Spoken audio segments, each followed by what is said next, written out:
This cruise ship is worth over $1 billion, and if it looks familiar, you're not wrong. MrBeast filmed one of his videos on this exact ship. That video, it's pulled in over 400 million views on YouTube. Yeah, 400 million. That's more than the entire population of the United States. So I thought, if it's wild enough for MrBeast to give away stacks of cash on it, is it worth spending real money to actually sail on? Today, I'm Zane from Lustre Luxury, and I'm stepping on board to find out for myself. I'm talking full experience. The rooms, the food, the shows, even the tiny little things you never see in the commercials. Is Harmony of the Seas really the billion-view cruise ship everyone's hyped about, or just a well-polished marketing product? Let's find out. Harmony of the Seas is a ship that really needs no introduction. But I am going to give it one anyway. She is part of Royal Caribbean's Oasis class, the family of ships that, until recently, held the title of the largest cruise ships ever built by humans. That is, until Icon of the Seas came along and stole the crown. Harmony officially set sail in the year 2016. She was built in France and cost a jaw-dropping $1.35 billion, roughly the price of 5 Boeing 747 jets, fused into a floating resort. She stretches nearly 362 meters in length, weighs over 226,000 tons, and can carry more than 6,700 guests at a time, not including almost 2,200 crew members. So yes, if you are boarding on a peak day, it can feel a lot less like a romantic getaway, and a lot more like a noisy, floating city. But what makes Harmony special is not just her size. This was one of the first ships to flip the cruise experience on its head, turning it into something more like a full-on theme park. Think water slides, a 10-story dry slide called the Ultimate Abyss, a living park with over 10,000 plants, and even a full-blown outdoor theater right in the middle of the ocean. If traditional cruise ships were all about relaxing and dining, Harmony was the wake-up call that said, younger, bigger, bolder, and yes, a lot busier. With Harmony, Royal Caribbean did not just build another ship, they redefined what a cruise could be. The trip began in Port Canaveral, Florida, a place where the smell of sunscreen and vacation dreams seemed to hang in the air. On the first day, the ship left port at 4 o'clock in the afternoon, and within just 30 minutes, I finally understood why people call Harmony of the Seas a floating city. People everywhere. Balconies stacked like Lego, live music blasting from the deck, and drinks that somehow never run out. After a full day at sea, our first stop was Charlotte Amalie on the island of St. Thomas, part of the United States Virgin Islands. It is the kind of place where you can ride up a mountain on the Sky Ride, take in the full island view, and then come back down to buy a $6 coconut-shaped magnet. But honestly, the views alone make it worth the trip. The next day brought us back to the open sea, a perfect chance to explore the ship, or rather to be swallowed by it, because trust me, you can spend the entire day just trying to find the pool, only to end up lost in a taco bar. Our second stop was Perfect Day at Coco Cay, Royal Caribbean's private island, a place they literally built from scratch so that you never need to leave their ecosystem. A water park, the largest pool in the Caribbean, private beaches. Everything here is carefully designed to help you spend money joyfully. And finally, we arrived at Nassau, Bahamas, where everyone walks to the Queen's staircase, takes a few photos, and then rushes back to the ship because the heat is brutal. After 7 nights, Harmony brought me back to Port Canaveral, but somehow the real journey felt like it had just begun, because the biggest question still lingered. Was it all worth it? I stayed in a balcony cabin, and the very first thing I did when I walked in was throw open the curtains and rush out to the balcony like it was the first time I had ever seen the ocean. The room itself is smartly designed, not huge, but just spacious enough that you do not feel cramped, and just compact enough that you can reach everything from the bed without getting up. The bed? Software. Not sink into a marshmallow soft, but the kind of soft where you fall asleep without realizing it. Next to the bed, there is a whole row of power outlets and USB ports, a major win for the 21st century. No crawling under tables or digging behind furniture just to charge your phone. As for the balcony, well, that is the whole reason you booked this room, right? 2 chairs, a small table, and a view that makes you question the meaning of life while eating a cookie and watching waves roll by. But it is not all perfect. The bathroom is pretty tight, especially the shower. I had to twist like a ballet dancer just to reach the shampoo. And if your neighbors are loud, the walls will not save you. Trust me on that. Still, for the price, it is a well-balanced experience. The sweet spot between comfort and ocean views. It will not blow your mind like a suite might, but it will absolutely make you want to spend more time outside on the balcony than inside the room. And on a cruise ship, that is all you really need. When it comes to dining on Harmony of the Seas, imagine walking into a global buffet carousel. Every day brings a new theme, from romantic French cuisine to spicy, fiery Mexican favorites. And guess what? Everything is served straight to your table. Appetizers, main courses, desserts. It is the true definition of cruise dining. No thinking, just eating. Personally, I lived for the nights when they served lobster, though nowadays you only get 1 free portion per person. Want seconds? Swipe your card.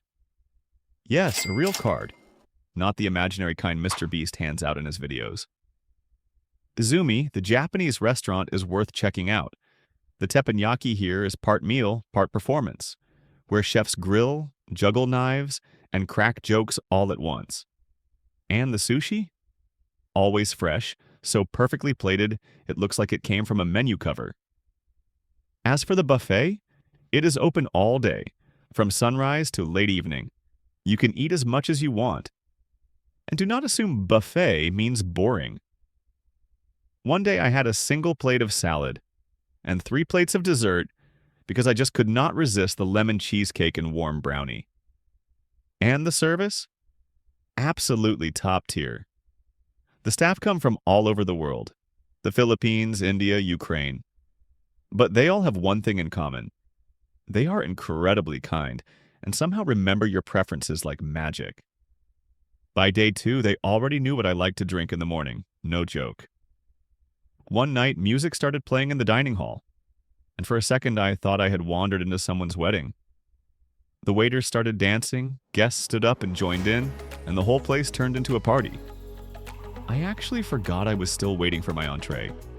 After a full day at sea, we arrived in St. Thomas. The sun was brutal, and I, still running on 0 coffee and pure optimism, made the brilliant decision to walk up the steep hill into Charlotte Amalie. Cobblestone streets, colorful houses, lush greenery. It looked like a postcard. If that postcard came with sweat stains and mild heat stroke. I climbed a small path to a lookout spot everyone calls a must-see. And when I finally got there, looking out at the ship floating like a toy in the middle of endless blue, I had to admit, it was worth it, even if my calves completely disagreed. The next day brought us to Coco Cay, Royal Caribbean's private island, where you can either spend money like water or lie in the sun and spend absolutely nothing. I picked the second option. Grilled burgers, cold soda, free lounge chairs, and a whole row of people on the other side of the fence paying over $1,000 to stay in fancy cabanas. I watched them like I was viewing a nature documentary on the ultra-rich and thought, money cannot buy the feeling of sun on your face, unless you forgot your towel. Our final stop was Nassau, a place I had been before, and this time I came back just to make sure I had not imagined it. Nassau was still Nassau, lively, historic, and full of people calling me friend within 2 minutes of getting off the ship. I strolled past the Queen's Staircase where everyone takes the same photos, then walked along Bay Street where everyone gets offered a handmade real shell bracelet at least once. I did not buy one. I just bought a bottle of coconut water and a tiny dose of existential doubt I could not quite explain. After 3 ports, the only thing I know for sure is this: the Caribbean really is beautiful, but your experience depends heavily on the shoes you wear to shore. If you have ever thought cruise ship entertainment was just karaoke and a few awkward dance nights, Harmony of the Seas will completely rewrite that definition. I watched Grease, yes, the actual Broadway musical, performed in full with full-scale sets and choreography right inside the Royal Theatre. And the crazy part? It was free, all included in your ticket. In the same venue, there was an original show called Columbus the Musical, hilarious, wildly creative, and not afraid to make fun of itself. If you were into something different, this is your perfect appetizer. Then there is the ice skating rink, where professional skaters perform full shows set to modern music and dazzling lights. At one point, they even brought out a rotating ship on stage, on ice. On the final night at sea, I headed to the Aqua Theater to see The Fine Line, a high-energy mix of acrobatics, water effects, and daring stunts in midair. The atmosphere? Electric. Every seat packed. Every face looking up. No one looked away, and it does not stop there. There are late-night comedy shows at the Attic, mostly adult-themed, sometimes outrageous, and totally cruise vibe. If music is more your thing, Boleros has salsa dancing every night, while Dazzles is your go-to for acoustic sets, jazz sessions, and even piano beatboxing. Bottom line, Harmony of the Seas is not just a ship, it is a floating stage in the middle of the ocean. And if you are into entertainment, you will have so much to watch. You might actually forget to sleep. If you ask me whether Harmony of the Seas is a beautiful ship, I am sorry, but no. From a distance, it looks like a floating concrete block. Massive, squared off, and wide open in the back like someone sliced a shopping mall in half. There is none of the sleek elegance of classic ocean liners. This is a modern mega cruise ship, where function clearly comes before form. But that impression only holds up when you are standing on the dock. Once you step inside, everything changes. The interior of Harmony honestly surprised me, like clean, bright, modern, and in some areas, it feels like you have stepped into a boutique hotel in the middle of Miami. There are hundreds of art pieces scattered across the decks, from metal sculptures to abstract oil paintings. At one point, I literally stood still for a minute trying to figure out what exactly I was looking at. At the heart of the ship are two signature areas, Central Park and the Boardwalk.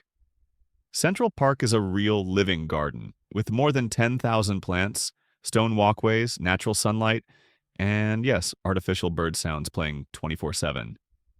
The Boardwalk, on the other hand, is loud, colorful, and built for fun. There is a carousel, a burger joint, and the Aqua Theater nestled right at the back of the ship. Up on the top decks, you will find multiple pools, hot tubs, swim-up bars, and a jogging track that wraps around the highest level. And if you thought cruise ships were all about relaxing, you might be surprised when a zipline comes flying right over your head on Deck 15. Harmony is not trying to make you feel peaceful. It is trying to keep you busy. And maybe that is exactly what it was designed for. The first thing you notice on Harmony of the Seas is not its size. It is how quietly it moves. For one of the largest ships on the planet, Harmony glides so smoothly it almost feels unreal. There were nights when I had to look out from my balcony just to confirm, yes, we were actually moving. Even when sailing through mildly rough seas, there was barely a hint of motion. That is a major win for the ship's stabilizers and overall hull design.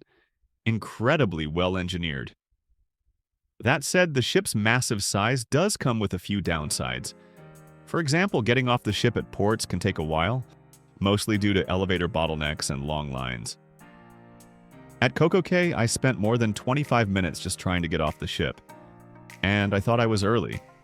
Also, with a capacity of over 6,700 guests, peak hours can feel more like a giant group tour than a relaxing getaway. Breakfast at the buffet? Crowded. Afternoon at the pool?